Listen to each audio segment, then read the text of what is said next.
میرے نبی کریم علیہ وآلہ وسلم نے ارشاد فرمایا قیامت کے دن کچھ لوگ کئیوں کی بات سن کے جنت میں چلے جائیں گے۔ اللہ تعالی ہماری پردہ پوشی عطا فرمائے۔ کہا کچھ تبلیغیں کرنے والے دوزخ کے دروازے پہ کھڑے ہوں گے تو وہ جنتی کہیں گے کہ مولانا پیر صاحب ہم تو آپ کی بات سن کے جنت میں جا رہے ہیں تو آپ یہاں کیوں کھڑے ہیں؟ تو وہ کہیں گے ہائے افسوس میں کہتا تو رہا پر عمل نہ کر سکا۔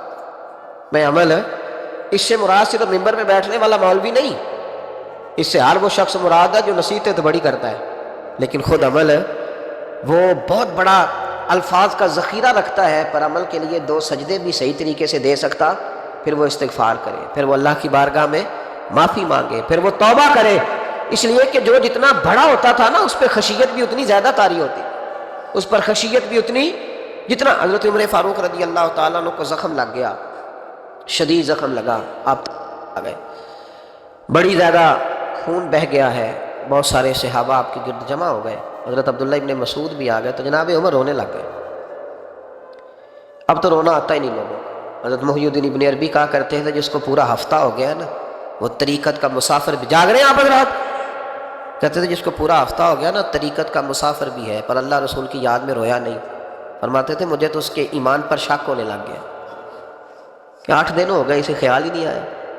حضرت عمر میدان میں جس شخص کے کبھی پاؤں نہیں لڑکھڑائے، اللہ رسول کی بات آتی تھی تو دریا بہتے تھے آنسو، یہاں حال ہی کوئی نہیں، خشک خوش جملے اور جناب موٹے موٹے تراشے ہوئے فکرے اور لفظوں کی ہیرا پھیری، اس کے علاوہ کوئی چیز نظر ہی نہیں آتی۔ حضرت عمر رونے لگے، آخری وقت ہے، تڑپ رہے ہیں، آنسو بہہ رہے۔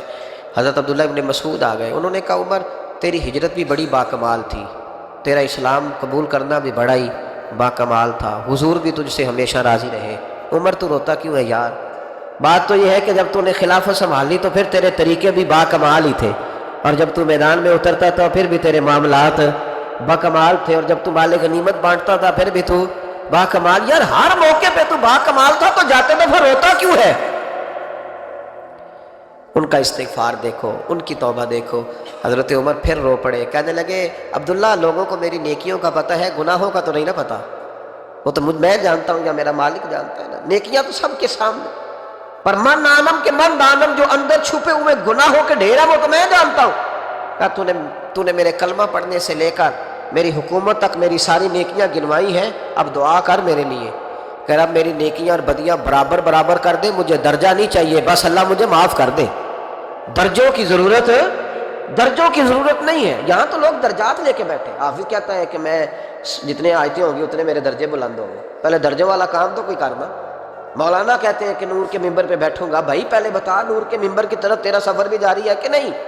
تاجر کہتا ہے کہ میں سخاوت کروں گا تو حضرت عثمان کے ساتھ جگہ ملے گی، پر حضرت عثمان کی سخاوت اور اپنی سخاوت کا فرق بھی دیکھ۔ مجاہد کہتا ہے کہ میں نبی پاک کے جہاد والے صحابہ کی پشت پہ رہوں گا تو پہلے اپنے کام تو دیکھ، اور جب ساری باتیں سمجھ میں نہ آئے تو پھر اللہ کی بارگاہ میں استغفار کر، پھر بیٹھ۔ بڑے لوگ استغفار کرتے، معافی چاہتے، اور یہ استغفار پھر اتنا کرم کرتا، اتنی آسانی کرتا، اس قدر بہتری کرتا کہ وہ مانگ تو اپنے گناہوں کی معافی رہے ہوتے تھے اور اللہ رحمتوں کے دروازے کھول دیتا تھا، اللہ ان پر کرم کے دروازے۔ حضرت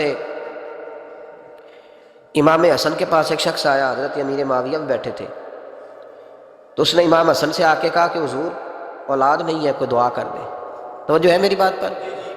اب بھی لوگ پیروں کے پاس آتے ہیں نا ماشاءاللہ سے، اللہ خیر فرمائے، تو پیر صاحب اگر وظیفہ بتائے تو وظیفہ چونکہ پڑھنا پڑتا ہے وہ کام مشکل ہے، لہذا تویز تو پیروں نے بھی اب ماشاءاللہ بڑی ترقی کر لی، انہوں نے بھی تویز چھپوا کے رکھ لی ہے۔ کون لکھے اتنے تویز؟ جو کہ ہر مرید کو تو تویز چاہیے، انہوں نے نا جی تویز پکے چھپوا لیے، کچھ نے مہرے بنوا لی ہیں، دیکھتا رہتا ہوں، میرا شعبہ ہے نا، میں دیکھتا رہتا ہوں کہ مہر لگائی، اس کو باندھا، اللہ خیر کرے۔ اب وہ نفسیاتی معاملہ ہے، ظاہر ہے 100 بندہ تویز لے کے گیا ہے تو 1.5 کو تو فرق پڑے گا ہی نا بیچ میں سے، تو جس کو فرق پڑ گیا اس کا فیس بک پہ دے دیا کہ یہ میری کرامت ہے جی، تو جس کا نہ پڑا جی جڑے محرم راز حقیقت دے وہ تے راز حقیقت کھول دے ہی نہیں، اے جنہ ویکھیا نہیں وہ کرن گلا، جنہ ویکھ لیا وہ تے بول دے ہی نہیں۔ ہمارے ایک حضرت تھے تو ان کے پاس ہم بیٹھے تھے، نیک آدمی، تو تویز دیا تو مرید کہنے لگا حضور دوبارہ کب آؤں؟ کہنے لگے فرق پڑ گیا تو آ جانا، نہیں تو کہیں اور چلے جانا۔ اس لیے کہ شیخ عبدالعزیز دباغ رحمۃ اللہ علیہ کے ایک مرید نے کہیں تنقید کر دی تھوڑی سی، یہ لفظ بس نا بہت بڑے ہیں، ان کی میں تشریح نہیں کروں گا، جتنے جملے اتنی بات کر کے بیت جاؤں گا. ان کی تشریح نہیں ہو سکتی، یہ ان کی توضیح نہیں ہو سکتی، کچھ تفصیل نہیں ان کی ہو سکتی. یہ جملے بڑے، میں کوئی تشریح نہیں کروں گا. اس نے کہا کہ حضور فلاں فلاں فلاں فلاں جگہ مجھے پریشانی ہے آپ کے حوالے سے. تو آپ فرمانے لگے میں نے کون سا باندھا ہوا ہے، نہیں سمجھ میں بات آتی تو کہیں اور چلا جا. باندھ کے رکھا نہیں، دروازے کھلے ہوئے کہیں اور چلا جا، ختم ہو گئی بات. تنقید کرنے کی ضرورت چھٹی. اس لیے کہ وہ لوگ بت نہیں بناتے تھے کہ بس ادھر ہی پوجا کرنی ہے کہ کہیں اور نہیں جانا. یہ چھوڑے ہے نا ہمارے چکر چلا ہوا، میرے علاوہ کہیں اور نہ جانا. شیخ عبدالوہاب شرونی فرمایا کرتے تھے یہ تو نقص ہے تیرے اندر کا، یہ تو تیرے اندر کا نقص ہے. اگر تو قابل ہوتا تو کہتا جا سنگیا سارا زمانہ دیکھا، اگر کوئی میرے جیسا ملا تو چلا جانا، اور اگر میری طرح کا نہ ملا تو پھر کہیں اور جا دیکھا سارا. او بھائیو کیا چکر ہے، وظائف لوگ پوچھتے تھے تو ان پہ عمل کرتے تھے، وہ چیزیں فائدہ دیتی. حضرت امام حسن سے آ کے وظیفہ پوچھا، اس شخص نے کہا حضور اولاد کوئی نہیں تو وظیفہ بتایا. تو آپ نے فرمایا استغفار پڑھا کر. کیا کر؟ اس نے کہا ٹھیک ہے. تو حضور پھر میں دوبارہ کب آؤں؟ تو امام حسن کہنے لگے بے اولاد ہے نا تو، استغفار کا وظیفہ بتایا نا؟ کہا ہاں. فرمانے لگے اب اس وقت آنا جب اللہ تجھے 10 بیٹے عطا کرے گا. کتنے؟ 2 4 نہیں، 10 ہی کہہ دیے. تو حضرت امیر معاویہ رضی اللہ تعالیٰ دیکھا، کہنے لگے حسن اتنا بڑا دعویٰ. آپ فرمانے لگے میں نے کہہ دیا نا تو اللہ فضل کرے گا. ہاں ہاں اللہ خیر کرے گا، خیر ہو جائے گی. وہ شخص کئی سالوں کے بعد آیا، کئی سالوں کے بعد. تو حضرت امیر معاویہ کو بھی ساتھ لایا، کہنے لگا حضور اللہ کے فضل سے اللہ نے 10 بیٹے عطا فرمائے، پورے 10 ہی اللہ نے دیے. تو حضرت امیر معاویہ کہنے لگے جناب بات تو آپ کی سچی ہو گئی، پر مجھے بھی بتائیے وظیفہ کہاں سے لیا؟ فرمانے لگے قرآن پاک سے. سورہ نوح کی 10 11 12 آیت پڑھو. اللہ فرماتے ہیں تم استغفار پڑھو، میں تمہاری بیٹوں سے بھی مدد کروں گا، مالوں سے بھی مدد کروں گا. تو میں نے استغفار بتائی تھی اور قرآن میرے اللہ کا ہے، رب کا وعدہ جھوٹا ہو سکتا؟ فرمایا 10 بیٹے ملنے تھے، میں نے کہہ جو دیا تھا. اور میرے بھائیوں یاد رکھیں استغفار اللہ کی رحمت نازل کر. ایک ہوتا ہے خوف، ایک ہوتی ہے خشیت.